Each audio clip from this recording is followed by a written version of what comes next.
रोज़ा रख के हो सकता है कोई बाज़ लोग ऐसे हमें ज़िक्र मिल जाता है कुतब में भी, आज भी हो सकता है, कोई रोज़ा रख के अगर बग़ैर किसी उज़र या मजबूरी के तोड़ दे तो उस बारे में क्या हुक्म?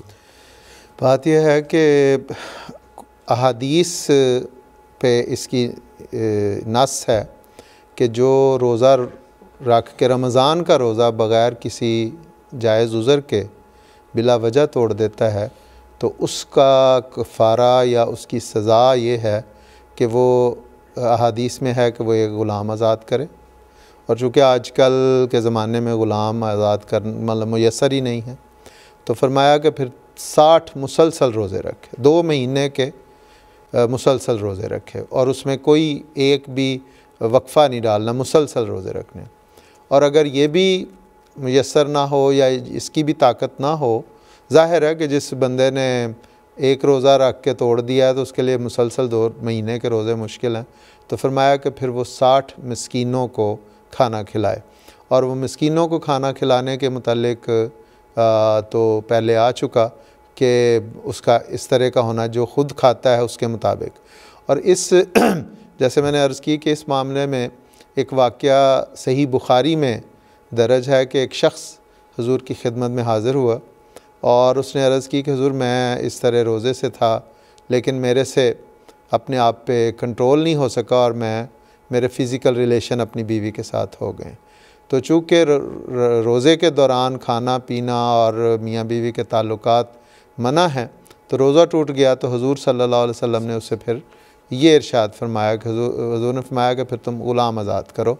उसने कहा कि हुज़ूर मैं इसकी ताकत नहीं रखता। हुज़ूर ने फरमाया कि फिर ठीक है मुसलसल 60 रोज़े रखो। तो उसने कहा कि हुज़ूर एक बड़ी मुश्किल उसमें भी मैंने तोड़ दिया है तो मुसलसल कैसे रख सकता हूँ। तो हुज़ूर ने फरमाया कि फिर ठीक है 60 मिस्कीनों को खाना खिला दो। तो उसने कहा हुज़ूर आपको पता है कि पूरे मदीने में मेरे घर से बढ़ के कोई गरीब घर नहीं है, तो मैं कहाँ से 60 मिस्कीन हूँ। तो हदीस में आता है कि हुज़ूर ने फरमाया कि ठीक है फिर इंतज़ार करो। कुछ देर बाद हुज़ूर की खिदमत में कुछ खजूरों की या मुख्तलिफ़ फ्रूट की टोकरी आई। तो हुज़ूर ने उसे बुलाया, उसे कहा कि कहाँ है वो शख्स, और उसे फरमाया कि ये ले जाओ और ये मिस्कीनों को खिला दो। तो उसने कहा हुज़ूर मैंने जैसे पहले अर्ज़ किया कि मेरे घर से बढ़ के तो कोई मिस्कीन नहीं है। तो हुज़ूर ने फरमाया कि अच्छा ठीक है जाके अपने घर वालों को ये खिला दो। और उस हदीस के आखिर पे आता है कि हुज़ूर उस पर फिर बड़ा मुस्कुराए, यहाँ तक कि रावी कहते हैं कि हुज़ूर के दंदान मुबारक भी नज़र आए कि इस कदर हुज़ूर से। तो ये बहरहाल असल में तो एक किसी को इबरत या किसी को नसीहत करना मकसूद है। इस्लाम में सज़ाओं का भी यही तसव्वुर है कि किसी की हड्डी पसली या जिस्म के अज़ा तोड़ना मुराद नहीं है। और ख़ास तौर पे इबादात में तो कहा गया है कि अल्लाह ताला तुम्हारे लिए आसानी चाहता है, मुश्किल नहीं चाहता। वो आप देख लें रमज़ान के रोज़े हों, इसके मुतल्लिक भी जहाँ पे जहाद का इरशाद फरमाया वहाँ पे भी यही कहा है कि तुम्हारे लिए आसानी चाहता है, बिला वजह तुम्हें कोई ऐसी तकलीफ़ में मुब्तला नहीं कर रहा।